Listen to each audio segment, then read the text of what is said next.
एक हफ्ते में 3 महिलाओं के खिलाफ जो वारदातें हुई वो सब जग जाहिर हैं। प्रदेश की सरकार का कानून व्यवस्था पर कोई कंट्रोल नहीं रहा। मुख्यमंत्री धामी जी जमीनों को खुर्द-बुर्द करने में, प्रदेश की नदियों में गड्ढे बनाने में, एक दुकान शराब के पीछे 4 दुकान शराब की देने में और अपने राजनीतिक विरोधियों को समाप्त करने के लिए कार्य योजना बनाने में, इसके अलावा उनके पास कोई मकसद नहीं है, कोई विजन नहीं है। प्रदेश की सरकार हर मोर्चे पर बुरी तरह फेल है और प्रदेश की सरकार को जरा भी अगर नैतिकता बची है तो इस पूरी सरकार को त्यागपत्र देना चाहिए और प्रदेश में यथाशीघ्र नए चुनाव हों। प्रदेश की जनता का विश्वास इस सरकार पर बिल्कुल नहीं रहा। ये सरकार प्रदेश की जनता का विश्वास पूरी तरह से खो चुकी है। एक तरफ प्रदेश में जानबूझकर जो वातावरण है, जो सामाजिक सौहार्द है, उसको बिगाड़ने का काम हो रहा है। आपने कोटद्वार का जिक्र किया तो आप अच्छी तरह जानते हैं कि वहाँ पर हमारे 2 युवा साथियों ने किस प्रकार से इंसानियत को बचाने के लिए सामने आए और इंसानियत को उत्तराखंड में शर्मसार होने से बचाया। मुख्यमंत्री जी से सीधा सवाल है कि मुख्यमंत्री जी इस प्रकार के अराजक तत्वों को कोटद्वार भेजकर किस प्रकार से उत्तराखंड का भला करना चाहते हैं। इसलिए ये सरकार लोगों का विश्वास खो चुकी है और लोग अच्छी तरह जान चुके हैं कि ये सत्ता में बने रहने के लिए ये कुछ भी कर सकते हैं। तो अफसोस की बात है, एक ही स्तर पर नहीं, आज देखिए कितने स्तर पर हम लोग भारत की नाकिस्ती हो रही है। जहां एक तरफ अतीत में हमारे नेताओं के फोटो विश्व के महान लोगों के साथ आते थे, वहां आज के नेताओं से शक्तिशाली राष्ट्रों के दबाव में हमें डील करनी पड़ रही है। ये हमारी संप्रभुता पर उन बड़े राष्ट्रों की छाया स्पष्ट प्रतीत होती है और इस प्रकार से जो हमारा संप्रभुता का चरित्र है, जो हमारे पास वो जो संप्रभुता की शक्ति है, उस शक्ति पर किसी बड़े राष्ट्र की छाया होना ये हमारे देश के लिए बिल्कुल अच्छा नहीं है और हर मोर्चे पर आज जो है मायूसी हाथ लग रही है। सर, अंकिता वाले मामले में सीबीआई जांच हो गई है, हम बिल्कुल उसमें फिर वही अनिल जोशी वाला बिल्कुल, मैं पहले से इस बात को कह रहा था और मैं जानता हूं इस बात को कि सरकार ने इतना समय, 1 महीने का समय इसलिए ही लगाया कि ये उसका प्लस माइनस देख रहे थे। ये लोगों का मूड वहां पर थे कि लोगों का मूड इसमें क्या होगा। मैंने पहले ही इस बात को कहा कि अंकिता भंडारी हत्याकांड में जांच को भटकाने के लिए अंकिता के माता पिता के एप्लीकेशन को आधार न बनाकर किसी अन्य को आधार बनाना, ये अंकिता भंडारी हत्याकांड के मामले को डाइवर्ट करने के समान है। दूसरी बात, पुष्कर सिंह धामी सरकार ने अंकिता भंडारी के जो हत्यारे हैं, जो आज जेल में हैं, उनके परिवार की एक फर्म को बड़ा ठेका सप्लाई का दिया है। मैं पूछना चाहता हूं मुख्यमंत्री धामी से कि ये उस परिवार को किस बात का रिवार्ड दिया जा रहा है। धामी जी स्पष्ट करें, उस टेंडर की प्रक्रिया क्या थी। वो टेंडर अगर पहले तो अंकिता भंडारी हत्याकांड में इन्होंने कहा कि हमने साहब उसका मकान वो तोड़ के, रिजॉर्ट तोड़ के उसको भारी नुकसान पहुंचा दिया, तो वहां नुकसान पहुंचाने की बात करने वाली बीजेपी और उनकी सरकार और धामी आज उन्हीं लोगों की कंपनी को इतना बड़ा ठेका उन्होंने सप्लाई का दिया। बेशर्मी की हदें पार कर दी इन्होंने और ये सिर्फ इसलिए दिया गया है कि जो भी उनके साथ डील हो रखी होंगी वो उस डील पर चुपचाप रहें। तो कुल मिला के वो अपने नेताओं को बचाने के लिए ये सब काम कर रहे हैं और उत्तराखंड की जनता के साथ पुष्कर सिंह धामी ने बहुत धोखा किया है। सर, अभी कोश्यारी जी को पद्म विभूषण मिला। सोशल मीडिया में तमाम लोगों ने, यहाँ तक कि मुंबई तक से लोगों ने उनके योगदान पर सवाल उठाए। आपको क्या लगता है कि सही में मिला ठीक? भाई मैं क्या बोलूँ, इस दौर में अंधा बांटे रेवड़ी अपनों को 2-2 दे, उनको मुबारक हो। लेकिन आम लोगों के जो जनमानस में यही बात है कि जो मैंने कहावत कही कि अंधा बांटे रेवड़ी अपनों को 2-2 दे। आज उनके हाथ में सत्ता है तो अपने लोगों को पद्मश्री दें, पद्म विभूषण दें और किसी को कुछ दे दें, किसी को कुछ दे दें, उनके हाथ में है।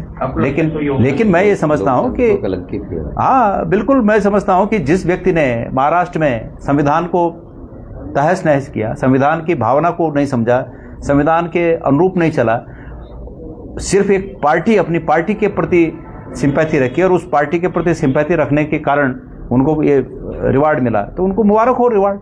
हमें उस रिवार्ड से कोई लेना देना नहीं, और उत्तराखंड का उस रिवार्ड से एक भी व्यक्ति खुश नहीं हुआ होगा। लेकिन आपको क्या लगता है कि उत्तराखंड में उनका कोई योगदान नहीं है?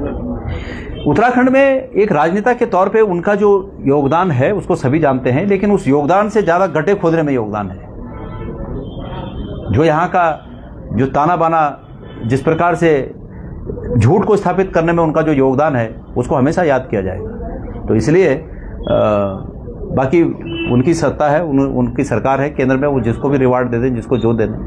सर, देश में ग्लोबल इन्वेस्टर समिट का आयोजन हुआ, उसको लेकर मुख्यमंत्री ग्लोबल इन्वेस्टर समिट का आयोजन हुआ था 23 में, एमओयूज कई सारे साइन हुए, उसकी ग्राउंडिंग को लेकर मुख्यमंत्री कई बार समीक्षा कर चुके हैं। आपको लग रहा है कि इस बार कुछ देखने को मिला या त्रिवेंद्र? मैं ये कह रहा हूँ, मैंने कई बार पहले भी कहा और आपके प्रश्न के जवाब में दोबारा अपनी बात को रिपीट कर रहा हूँ कि ये जो इन्वेस्टर सबमिट है, इस पर एक श्वेत पत्र जारी होना चाहिए। जितना इन्वेस्टर सबमिट में खर्च हुआ, अरेंज करने का खर्च हुआ, शायद उतना भी पैसा नहीं आया। अनिल अंबानी नहीं, दूसरे अंबानी कौन से, मुकेश अंबानी ने क्या कहा उस समय, आपको याद होगा कि मैंने इन्वेस्टर सबमिट में मेरे योगदान को इस रूप में मान लिया जाए कि मैंने जो जियो का कारोबार यहाँ फैलाया है वही मेरा योगदान मान लिया जाए। अब जियो का योगदान, जियो का कारोबार हमारी जरूरत थी या उनकी जरूरत थी? हमारे पास तो एयरटेल था, वोडाफोन था, और क्या क्या था भाई, बीएसएनएल था। तो बीएसएनएल को, वोडाफोन को, एयरटेल को, यार और भी कोई होंगे, नेट है, आइडिया या जो भी होंगे, इनको खत्म करके और जियो का कारोबार चलाना, ये हमारे लिए बहुत बड़ी तोहफा हो गया उनका। तो यही इसी प्रकार है, अगर श्वेत पत्र आ जाए तो निश्चित रूप में जितना उस पर खर्च हुआ है वो उतना खर्च भी अभी तक जो है उतना पैसा भी अभी तक नहीं आया। उस नाम पर, इन्वेस्टर सबमिट के नाम पर, और प्रदेश में इन्वेस्टर्स को भूमि उपलब्ध कराने के नाम पर भूमि का कारोबार जरूर धामी जी कर रहे हैं। अभी मैं आपको बता दूं, बहुत सी संपत्तियां हैं और उनमें से दो ऐसी संपत्तियां, जैसे जॉर्ज एवरेस्ट का केस आपने सुना, वो बाल किशन को भेंट दे दिया गया है। इसी प्रकार से डाक पत्थर में एक करीब 78 हेक्टेयर जमीन है यूजेबीएनएल की, वो जमीन ट्रांसफर की जा रही है आजकल, दौर मतलब उसका अंडर प्रोसेस है। वो जमीन ट्रांसफर की जा रही है सिडकुल को, और अब सिडकुल के माध्यम से वो जमीन दिए जानी है अपने चहेतों को। ठीक है, एक कुमाऊं में, भीमताल में एक उद्यान विभाग की जमीन है, उसको भी कर रहे हैं, उसको भी इसी तरह कर रहे हैं। तो मतलब कुल मिला के जो अतीत में संपत्तियां अर्जित की प्रदेश ने, उन संपत्तियों को खुर्द-बुर्द करके और भ्रष्टाचार का बोलबाला है, इसके अलावा प्रदेश में और कोई काम नहीं हो रहा है। देखिए, किस तरह से देखे हैं, सरकार ने अब जो है मदरसा बोर्ड को खत्म कर दिया है और अब नई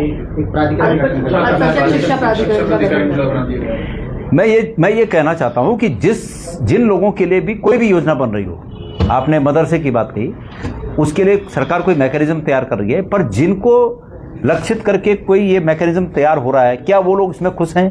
अगर वो लोग खुश हैं तो मियाँ बीबी राजी तो क्या करेगा काजी, हमें खुशी है। लेकिन जिनके लिए ये कार्य योजना बनाई जा रही है, जिनके लिए मैकेनिज्म तैयार किया जा रहा है, अगर उनको कोई क्वेश्चंस हैं उनके, तो सरकार को उनके क्वेश्चंस का, उनके प्रश्नों का और उनके आशंकाओं को समाधान करना चाहिए। ये आप लोगों ने इस दौरान में कई मीटिंगें ली हैं, और चाहे उसमें आपने 16 तारीख की तैयारियों पर, क्या आप लोग अब इसमें आगे के 3 महीने के कार्यक्रम आप लोग करने जा रहे हैं? 3 महीने में जिस दिन हमने आपसे कहा था, हमने उसी दिन आप लोगों को ये अवगत कराया कि जब दिल्ली में हमारी बैठक हुई तो केंद्रीय नेतृत्व ने हम सबसे ये अपेक्षा की कि अगले 3 महीने का हम लोग कार्यक्रम तय करें, और हमने उस 3 महीने के कार्यक्रम के ही लिए उस दिन बैठक की। उस दिन 3 महीने का कार्यक्रम तय हुआ, जिसमें कि 16 फरवरी को हम एक बड़ी रैली प्रदेश में करेंगे यहाँ पर हेडक्वार्टर में, जिसमें कि राजभवन का घेराव होगा। और राजभवन घेराव के लिए जिस प्रकार से मनरेगा को सिर्फ नाम बदल कर और उस योजना को और ज़्यादा मुश्किल भरा बना दिया गया है। नंबर 1, महिला सुरक्षा के बारे में, जैसे कि हमारे आदरणीय साथी करण जी ने एक लाइन दी, और वो बहुत ही सटीक लाइन है कि कितनी अंकिता, एक नहीं अनेक अंकिताएं। तो महिला अपराध जिस प्रकार से चरम पर है, जिस प्रकार से अभी आपको बताऊं, मैं कल श्रीनगर में था, पर चर्चा है कि मंत्री जी, मतलब कोई एक मंत्री जी हैं, उनके डिपार्टमेंट के 2 विभाग, एक विभाग में 100 पद निकाले जा रहे हैं, पहले कैंडिडेट ढूंढे जा रहे हैं कि 100 कैंडिडेट कौन कौन हो गए, उनके अनुसार फिर नियम बनेंगे, फिर उनको भर्ती किया जाएगा। दूसरा, जो ऑलरेडी कार्यरत है लेकिन परमानेंट नहीं है, उनको परमानेंट करने के लिए भी एक पाइपलाइन में एक प्रोसेस चल रहा है, लेकिन उनको भी मतलब बातचीत करके उनको भी संपर्क किया गया और उनसे भी बातचीत हो गई है, सब कुछ जो तथाकथित रूप से बातचीत होती है। तो ये कैसे, मतलब ये क्या होगा आखिर प्रदेश का? तो इस प्रकार जो है मुझे तो लग रहा है बीजेपी के मंत्रीगण ये मान बैठे हैं कि आगे सरकार नहीं आनी है, इसलिए इस समय जितना सपोर्ट सकते हैं सपोर्टो, एक ही काम में लगा है। केंद्रीय नेतृत्व इनका, उसको शायद अपने हिस्से से मतलब है, बाकी उत्तराखंड से उनको कोई मतलब है नहीं। तो हर आदमी अपने में व्यस्त है, अपने केंद्रीय नेतृत्व तो मुझे लगता है वो कहाँ है भाई, वो द्वीप जो आजकल एक द्वीप की चर्चा है, हाँ वो द्वीपों के भ्रमण में मस्त हैं। उत्तराखंड की किसी को पड़ी नहीं है। अभी कितनी बड़ी बात है, देखिए कल संसद में राहुल जी ने नरवणे साहब के आने वाली किताब के एक अंश को पढ़ना चाहा, नहीं पढ़ने दिया गया।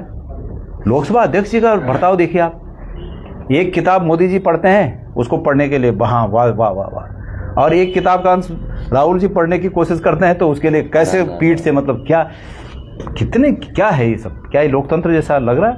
तो हर ये देखिए, मैं ये मानता हूँ कि बहुत एक राजनीतिक तौर पे बहुत बुरे दौर से हमारा देश गुजर रहा है, और भगवान करे कि जिस प्रकार से आज सत्ता चल रही है, चाहे राज्यों की चाहे केंद्र की, भगवान करे ये परंपरा न पड़ जाए। अगर ये परंपरा पड़ गई तो हम सब के आने वाले दिन और ज़्यादा तकलीफ भरे होंगे।